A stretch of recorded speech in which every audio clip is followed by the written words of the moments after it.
anak-anak, selamat pagi dan salam jumpa kembali bersama saya, Ibu Triputri Sigalinggi. Nah, hari ini kita akan masuk ke materi kita yang baru, yaitu tentang teks eksposisi. Materi ini terdapat di kelas 8. Oke, adakah kalian yang tahu tentang teks eksposisi? Ya, teks eksposisi itu adalah berupa sebuah pemaparan. Nah, oke, sebelum kita masuk ke materi, adapun poin-poin pembelajaran kita hari ini adalah yang pertama, definisi dari teks eksposisi. Yang kedua, ciri-ciri dari teks eksposisi. Yang ketiga, unsur-unsur teks eksposisi. Dan yang keempat adalah pola pengembangan teks eksposisi. Oke, baik. Sebelum kita masuk ke materi kita, ada baiknya kita mengetahui tujuan pembelajaran kita hari ini. Nah, adapun tujuan pembelajaran kita hari ini adalah yang pertama, peserta didik diharapkan mampu mengetahui unsur-unsur dari teks eksposisi. Yang kedua, peserta didik diharapkan mampu mengetahui ciri-ciri dari teks eksposisi. Dan yang ketiga adalah peserta didik diharapkan mampu mengetahui pola pengembangan teks eksposisi dalam artikel ilmiah populer. Oke, yang pertama adalah gagasan dan fakta dalam teks eksposisi. Nah, kali ini kita akan diharapkan mampu menemukan gagasan dan fakta dalam sebuah teks eksposisi. Baik, sekarang coba kita perhatikan baik-baik ya nak, contoh dari teks eksposisi berikut.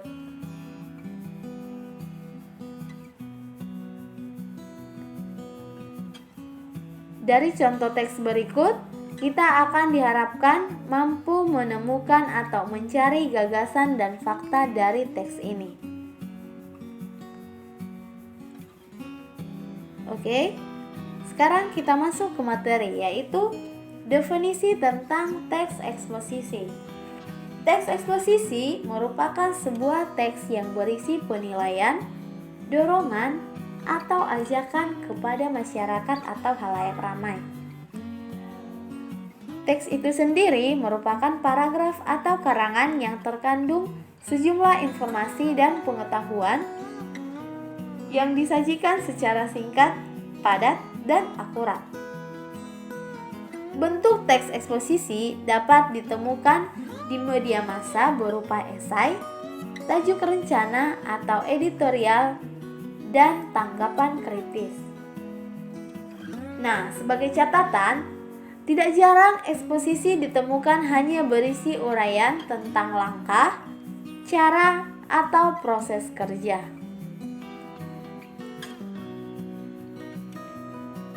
Nah, apa sih tujuan dari teks eksposisi itu sendiri? Adapun tujuan teks eksposisi itu adalah untuk memberitahu, menerangkan, memaparkan, menguraikan, menjelaskan informasi tertentu supaya dapat menambah ilmu pengetahuan pembaca, sehingga dengan membaca teks eksposisi, maka pembaca akan mendapatkan pengetahuan secara rinci dari suatu hal atau kejadian. Ciri-ciri teks eksposisi yang pertama adalah singkat dan padat, yang pastinya isi dari teks tersebut jelas. Yang kedua adalah gaya informasinya bersifat mengajak. Yang ketiga, disampaikan secara lugas dengan menggunakan bahasa yang baku. Yang keempat, menjelaskan informasi-informasi pengetahuan. Yang kelima, tidak memihak, berarti tidak memaksakan kemauan dari penulis terhadap pembacanya. Yang keenam, bersifat objektif dan netral. Yang ketujuh, penjelasannya disertai dengan data-data yang akurat. Yang kedelapan, fakta digunakan sebagai alat konkretasi dan kontribusi. Dan yang terakhir adalah umumnya menjawab pertanyaan asdikamba atau yang sering disebut apa, siapa, kapan, di mana, mengapa, dan bagaimana. Oke, baik. Sekarang kita masuk ke unsur-unsur teks eksposisi. Yang pertama adalah bersifat mengajak. Lalu yang kedua, bahasa yang digunakan bersifat baku. Yang ketiga, teksnya itu netral. Yang keempat, disampaikan secara lugas. Yang kelima, bersifat objektif. Yang keenam, data-datanya akurat. Dan yang ketujuh, unsur gagasan sebagai konkretas dan unsur fakta sebagai kontribusi.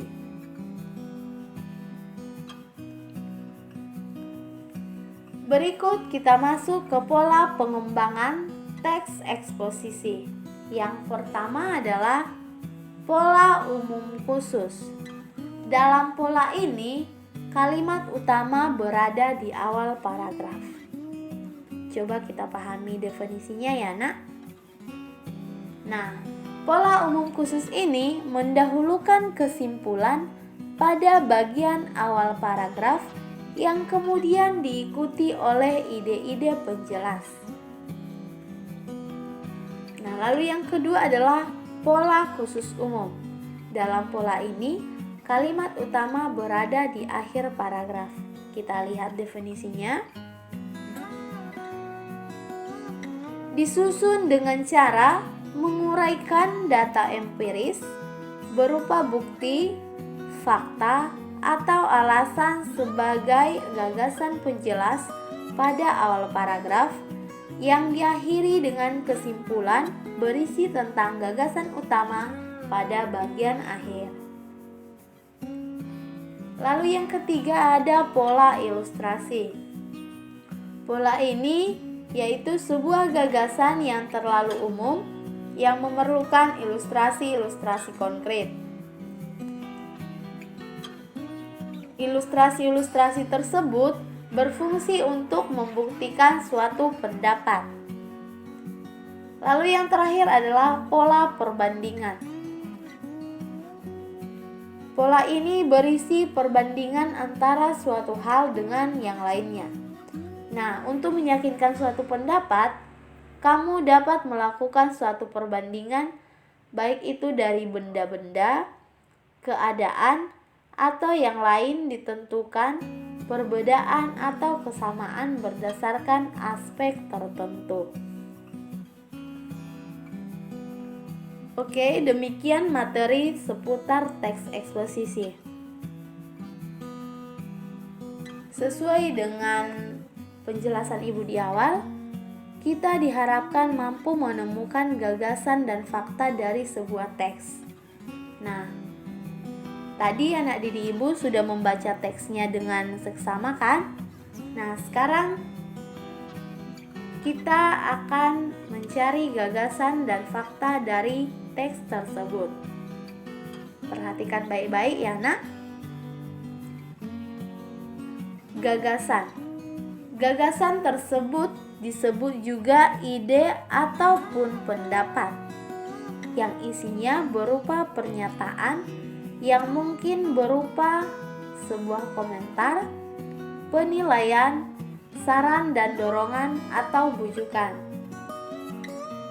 Contohnya, yang pertama, jika pemerintah tidak cepat bertindak dalam 10 tahun mendatang, hutan Sumatera akan musnah diikuti oleh musnahnya hutan Kalimantan. Lalu yang kedua, pengelolaan hutan tidak menunjukkan adanya tanda-tanda perbaikan dibandingkan tahun sebelumnya. Sekarang adalah fakta. Fakta adalah suatu keadaan, peristiwa yang merupakan kenyataan sesuatu yang benar-benar ada atau terjadi. Dalam teks eksposisi, fakta berfungsi untuk memperkuat gagasan sehingga diharapkan lebih meyakinkan khalayak. Contohnya, selama bulan Januari sampai Oktober, 45% dari keseluruhan titik kebakaran terkonsentrasi di Provinsi Riau. Lalu contoh yang kedua, kemudian pada bulan Oktober terjadi kenaikan jumlah titik kebakaran yang cukup signifikan di Provinsi Riau, Sumatera Barat, dan Jambi.